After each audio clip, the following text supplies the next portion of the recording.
మిత్రులకు నమస్కారం. ఈరోజు ఒక పెద్ద మనిషి ఏమంటాడో ఒకసారి చూడండి, వినండి. రెండోది, మీరు తీసుకొస్తున్న ఈ నియోజకవర్గాల పునర్విభజన, నియోజకవర్గాల పెంపు నార్త్ సౌత్ రెండు దేశాలకు మధ్య చూసినప్పుడు నార్త్కి సౌత్కి మధ్య మరింత అంతరం పెరిగే అవకాశాలు ఎక్కువగా ఉన్నాయి. రెండోది, మీరు తీసుకొస్తున్న ఈ నియోజకవర్గాల పునర్విభజన, నియోజకవర్గాల పెంపు నార్త్ సౌత్ రెండు దేశాలకు మధ్య చూసినప్పుడు నార్త్కి సౌత్కి మధ్య మరింత అంతరం పెరిగే అవకాశాలు ఎక్కువగా ఉన్నాయి. మరి ఇప్పుడు ఈయన పెద్ద మనిషి అన్నా, వేదవాన్ అన్నా, దేశద్రోహి అన్నా, వేర్పాటువాది అన్నా, అందుకే కదా నేను అనేది అర్బన్ నక్సలైట్ అనేది.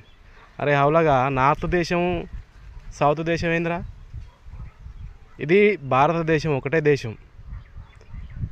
నీ మనసులో ఉన్న భావజాలం అనేది అప్పుడప్పుడు అట్లా అది కావాల్సుకొని చెప్తావా, లేదంటే పొరపాటున బయటపడదా అని తెలియదు, కానీ ఇట్లా బయటపడతారు మీరు అందరూ.